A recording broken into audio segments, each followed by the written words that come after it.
Hello मेरे दोस्त, उम्मीद है आप सब खैरियत से होंगे। मेरे दोस्त, जैसा कि आपको पता है मैं इस वक्त पुर्तगाल में मौजूद हूँ। पुर्तगाल में मैं आपको यहाँ की इमिग्रेशन के हवाले से लम्हा बलम्हा चीज़ें आपको अपग्रेड कर रहा हूँ, अपडेट कर रहा हूँ, बता रहा हूँ आपको कि किस तरीके से ये 4-5 पेपर बनते हैं, फिर जाके फ़ाइल लॉक होती है। पहले 2 पेपर मैं आपको बता चुका हूँ। पहला पेपर है लीगल एंट्री का, वो मैंने आपको बताया। दूसरा पेपर नेफ किस तरह बनता है, वो मैंने आपको बताया। तीसरा पेपर है जुनता। जुनता बेसिकली क्या चीज़ होती है? जुनता बेसिकली ये पेपर होता है कि this is the proof of your address. आप पुर्तगाल में कहाँ रहते हो, आपको उनको एड्रेस एक पर्चे में दिखाना होता है। फ़ाइल लॉक कराने से पहले आपको इन 4-5 पेपरों की ज़रूरत होती है, उसके बाद जाके फ़ाइल लॉक होती है। जुनता क्या चीज़ है मैंने आपको बताया। बनता कैसे है उसके बारे में मैं आपको बताऊँ कि जुनता बेसिकली ये नॉर्मली फ्री ऑफ कॉस्ट बनता है। वो इस तरीके से कि जहाँ पर अगर देखा जाए तो ये फ्री ऑफ कॉस्ट बनता है, इसलिए क्योंकि जहाँ पे आप मुकीम होते हो वहाँ पे आप उस बंदे को बोलोगे यार मैं आपके पास 1 महीना, 2 महीना, 3 महीने रहूँगा, तो मुझे आप लिख के दे दो एक पेपर में कि मैं आपके इस एड्रेस पे मौजूद हूँ। तो ये उसका लेटर लेके आप जुनता के ऑफिस जाते हो और वो आपको ये हाथ के हाथ जुनता बना के दे देते हैं। लेकिन नॉर्मली हो क्या रहा है कि हमारे पाकिस्तानी भाई, हमारे बांग्लादेशी भाई, हमारे नेपाली भाई और हमारी जो एशियन कम्युनिटी जो यहाँ बिज़नेस वाले बैठे हुए हैं और जो एजेंट गिरी कर रहे हैं, वो नॉर्मली क्या करते हैं कि जुनता के आपसे भारी भारी चार्जेस लेते हैं। हालांकि ये पेपर ऑलमोस्ट देखा जाए तो फ्री ऑफ कॉस्ट है, क्योंकि सिर्फ आपको एक लेटर चाहिए होता है उस मालिक से कि भाई मैं आपके पास रह रहा हूँ, मुझे प्रूफ दे दो। वो पेपर जो आपको देता है आप सीधा लेके जाओ जुनता ऑफिस, वहाँ पे आपका 1 मिनट में जुनता बन जाता है। लेकिन एजेंट गिरी की वजह से हमें ये भी परचेज़ करना पड़ता है।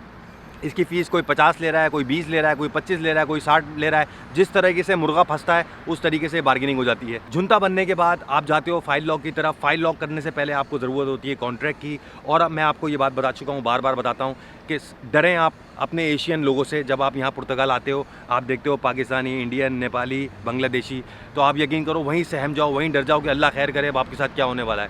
क्योंकि ये लोग क्या करते हैं, कॉन्ट्रैक्ट आपको देते नहीं हैं, ठीक है ना, कॉन्ट्रैक्ट ये बेचते हैं। इवन कि अगर ये आपको नौकरी पे भी रखेंगे तो आपको कॉन्ट्रैक्ट के अलग पैसे देने पड़ेंगे। जैसा कि आपको पता है कि मेरे पुर्तगाल में भी माशाल्लाह बहुत सारे कॉन्टैक्ट्स हैं, तो मैं उन भाई से भी मिला जो कि मेरे नेबर थे, मेरी उनसे बात हुई, ठीक है। और मेरे ख्याल से मुझे 1 हफ़्ता हुआ था यहाँ आए हुए। तो जब मैं उनसे मिला तो मैंने उनको बताया कि यार I want to lock my files, so what is the procedure. तो उन्होंने मुझे, खुदा की कसम खा रहा हूँ, ला इलाहा इल्लल्लाह मोहम्मद रसूलुल्लाह, उन्होंने छूटते मुझसे बोला कि मुझे 1000 यूरो दे दो, मैं तुम्हारी फ़ाइल, कॉन्ट्रैक्ट, ये वो सब लगा दूँगा। आप यकीन करें, मैं ऐसे बंदों को भी यहाँ जानता हूँ जो कि 160, 170, 150 में आपकी पूरी फाइलें लॉक करते हैं, ठीक है ना। इस बंदे ने मुझसे ये बोला कि मैं तुमसे 1000 यूरो लूँगा, यहाँ पे चीटिंग हो रही है, फ्रॉड हो रहा है, तुम्हारा कार्ड लेट हो जाएगा। वो ड्रामेबाजी जो होती है हम लोग करते हैं यहाँ पे। मैं इतना हंस रहा था दिल में, और मैं उसको बता रहा हूँ कि भाई ये मेरे साथ मत खेलो, ये सब चीज़ें मुझे पता है। लेकिन वो इतना बेवकूफ़ आदमी था, मेरा पड़ोसी, ठीक है ना, कि वो मुझे अपने मंजन सही तरह बेच ही नहीं सका, ठीक है ना। तो कहने का मतलब ये है कि जब मुझ जैसे आदमी, जो कि मैं इतनी ट्रैवलिंग में रहा, यहाँ की इमिग्रेशन को मैंने बहुत करीब से देखा, उसको सब बातें मैं बता चुका था, उसके बावजूद वो अपना मंजन मुझे 1000 यूरो में बेच रहा था। तो मुझे बड़ी हंसी आई उस वक्त। खैर, कम टू द पॉइंट। अच्छा मेरे दोस्तों, मैं आपको एक बात बताऊं कि आप सब लोग, जैसा कि आपको पता है कि सोशल बहुत लेट हो रहा है, तो आप उसके सोशल के इंतज़ार में अपनी फ़ाइल लेट मत करो। पहली फुर्सत में लॉक करा लो। जब आपका लीगल एंट्री बन जाए, जब आपका जुनता बन जाए, ठीक है, जब आपका नेफ नंबर बन जाए और आपको कॉन्ट्रैक्ट मिल जाए, कॉन्ट्रैक्ट ख़रीद लो यार किसी से, छोटे मोटे पैसे देके, कॉन्ट्रैक्ट बन जाए, फ़ाइल अपनी लॉक कर दो। इसलिए लॉक कर दो, अगर आपका इंश्योरेंस नंबर लेट भी आ रहा है तो उससे कोई फ़र्क नहीं पड़ेगा आपको, वो छोटा मोटा फ़ाइन लगाते हैं, देखा जाएगा, उसको कोई मसला नहीं है। बट अपने आप को लेट मत करो, क्योंकि डे बाई डे अगर आप वेट करोगे सोशल नंबर का, तो ये 3-3, 4-4 महीने भी ले रहा है। तो ये आप लोगों के लिए प्रॉब्लम हो सकती है कि आप 3 में। अभी मैं एक किस्सा आपको और बताऊँ।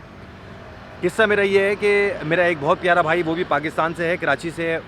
वो मुझे यहाँ जब मिला तो उसने बोला यार मेरा एक दोस्त है, बल्कि आज ही उसका फ़ोन आया, कह रहा है यार मेरा एक दोस्त है, उसने फ़ाइल लॉक करने के लिए किसी को दिया था, उसने बोला था जब इंश्योरेंस नंबर आ जाएगा तुम्हारा, उसके बाद मैं तुम्हें तुम्हारा फ़ाइल लॉक करूँगा। आज 3 महीने बाद जब वो उसको फ़ोन करता है, उसको बोलता है कि भाई क्या हुआ मेरी फ़ाइल लॉक का, तो वो बोलता है यार अभी तक तुम्हारा वो ही नहीं आया इंश्योरेंस नंबर। जब उस थोड़ी सी बहस हुई तो उसने क्या किया, उसकी फ़ाइल उसको वापस कर दी कि जाओ तुम काम किसी और से करा लो। तो मुझे इतना दुख हुआ, मैंने कहा यार ये 3 महीने उस बंदे के आपने ज़ाया कर दिए। यहाँ पे 1-1 रुपया उस बंदे ने, 1-1 यूरो खर्च करके पाकिस्तान से पैसा लाया हुआ, यहाँ इतना उसने खर्चा किया और 3 महीने तक इंतज़ार किया आपके प्रोसेस का, और आपने एंड में आके बोल दिया कि यार जाओ काम किसी और से करा लो। तो ये 3 महीने उस भाई के ज़ाया हो गए। 3 महीने का मतलब आप वो बहुत आगे टाइम उसका ज़ाया होगा। आपको बताने का मकसद मेरा यही है कि मेरे भाई, आप जब यहाँ आते हो, ठीक है, अगर आप मुझसे कांटेक्ट कर लेते हो, मैं आपकी हेल्प करूँगा, किसी भी तरीके से आपको ऐसे ओरिजिनल बंदों से मिलाने की कोशिश करूँगा। जो आपका काम कम से कम पैसों में कराएंगे या वो प्रॉपर आपको जॉब दे देंगे।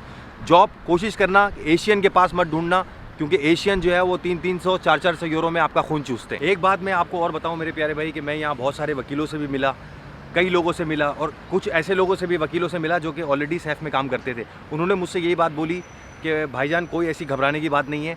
बहुत सारे लोग ये बोलते हैं कि भाई अगर एक्टिविटी खोल लो तो आपका कार्ड जो है वो लेट आता है, ठीक है, आपको जो है वो फ़ाइन पड़ते हैं, ये होता है। ये सारे रूमर्स हैं, ये सारी ड्रामेबाजी है। ये सब हमारे एशियन लोगों ने यहाँ पे किया है ताकि हम उनसे कॉन्टैक्ट ख़रीदें और अपनी एक्टिविटी ऑन ना करवाएं। एक्टिविटी के हिसाब से अगर मैं बात करूँ तो एक्टिविटी में थोड़ा सा इन्होंने लॉ अभी चेंज कर दिया है। एक्टिविटी ऑन करने के लिए आपको कोई ऐसा गारंटर की ज़रूरत इन्होंने डाल दी है जिसकी ऑलरेडी एक्टिविटी खुली हुई हो, क्योंकि अगर आप टैक्स नहीं दोगे तो सारी आपका जो टैक्स है वो उसके ऊपर आएगा जो कि आपका गारंटर है जिसकी ऑलरेडी एक्टिविटी खुली हुई है। तो मेरे भाई कोशिश करो आपको गारंटर मिल जाए, ठीक है। ये भी एक नया धंधा यहाँ पे शुरू होने वाला है।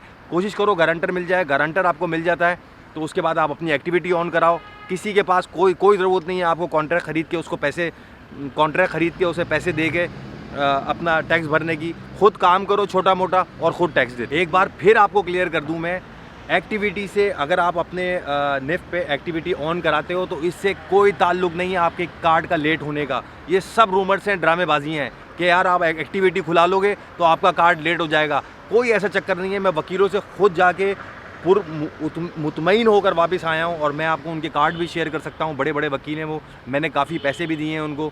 तो अब 100% ये बात श्योर है कि अगर आप अपनी एक्टिविटी खोलते हो, किसी के पास काम नहीं करते, अपनी एक्टिविटी पे काम करते हो, तो कोई ऐसा चक्कर नहीं है कि आपका कार्ड लेट होगा। कार्ड फिंगर आपका उसी के आपके टाइम पर होगा। हाँ, फिंगर पे जब आप जाओ तो कोई पुर्तगीज़ वकील अपने साथ ले जाओ। कोई 150 ले रहा है, कोई 100 यूरो ले रहा है, वो जाएगा क्योंकि वो वहाँ की लैंग्वेज भी जानता होगा, ठीक है ना। तो वहाँ पे वो अगर आपने 89 के तहत फाइल लॉक कराई है तो वो कंडीशन भी चेंज हो जाती है वहाँ पे, ठीक है। वो आर्टिकल भी चेंज करवा देते हैं फिंगर के वक्त। तो आप बिल्कुल परेशान मत हो, कोशिश करो आपकी एक्टिविटी खुल जाए ताकि आप खुद का काम कर सको। मेरे जो प्यारे भाई यहाँ पे रूम रेंट पे लेते हैं मंथली के बेसिस पे या 6 महीने के बेसिस पे या 1 साल के बेसिस पे, आप लोग यकीन कर लें, अगर किसी एशियन से ले रहे हैं, पुर्तगीज़ से काम करेंगे तो वो आपको लिख के देगा, लेकिन एशियन से ले रहे हैं तो यकीनन पेपर वर्क कर लीजिए। इसलिए कि हमारे लोग इतने सॉरी टू से इतने कमीने हैं कि मैं आपको अपनी मिसाल दूं कि मैंने किसी बंदे के पास, किसी मुसलमान के पास रिहाइश इख्तियार की थी। अभी महीने का मैंने उसको रेंट दिया था और अभी मुझे 2 हफ्ते भी नहीं हुए तो उसने मुझे बोला कि यार मुझे इस पूरे घर के लिए पार्टी मिल गई, तो लिहाजा आप रास्ता नापो। तो आपको अब मेरे पास लिखा हुआ नहीं था क्योंकि मैंने ज़बान पे उसकी भरोसा किया था। कतई इस कंट्री में किसी की ज़बान पे मत भरोसा करो। जो भी डील करने जा रहे हो तो उससे लिखवाओ कि भाई आप मुझे लिख के दो, ठीक है। जो हमारी आपकी दरमियान बात हुई है उस पर एग्रीमेंट में साइन करो, क्योंकि आपने पैसे दिए हैं। ये चीज़ भी आपको मैं बता रहा हूँ, वरना आपको आगे बहुत परेशानी होगी। एक बात मैं आपको और बताऊँ मेरे प्यारे भाई, जैसा कि आप शुरू में यहाँ पर आते हो और आप ढूंढते हो बैंक अकाउंट आपको कौन सा चाहिए, तो मेरा आपको मशवरा ये है कि आप एक्टिवो बैंक की तरफ जाओ। एक्टिवो बैंक की तरफ इसलिए जाओ क्योंकि ये बैंक कोई आपसे चार्जेस नहीं लेता, ना मंथली, ना डेबिट, ना क्रेडिट, किसी चीज़ के कोई चार्जेस नहीं लेता। ये पुर्तगीज़ बैंक है। अगर इसके बदौलत आप दूसरे बैंक देखो जैसे कि मिलेनियम बैंक हो गया और दीगर नोवा बैंक हो गया और दीगर बैंक हो गए, तो ये आपसे 8 यूरो 10 यूरो मंथली चार्ज करते हैं अपनी सर्विसेज के। लेकिन चूँकि आप पाकिस्तान से पैसा लाए हुए और नए इस कंट्री में आए हुए हो, तो मैं आपको प्रेफर करूंगा कि अपना कॉन्ट्रैक्ट उठा के, जुनता उठा के, नेफ उठा के, पासपोर्ट उठा के सीधे एक्टिवो बैंक पे चले जाओ और वहाँ जाके अकाउंट खुला लो। जब आपकी जॉब लग जाए, हाँ वहाँ पे फैसिलिटीज़ थोड़ी कम है एक्टिवो बैंक में, लेकिन जब आपकी नौकरी लग जाए, क्योंकि वो फ्री है, जब आपकी नौकरी लग जाए तो फिर आपको मैं प्रेफर करूँगा कि आप मिलेनियम बैंक में जाके अपना अकाउंट खुलाओ, ठीक है। उसमें ये होगा कि वो फिर आपको गाड़ी लीज़ पे दे देते हैं, घर मॉर्गेज पे दे देते हैं, आपको लोन दे देते हैं, उसके बहुत सारी फैसिलिटीज़ है।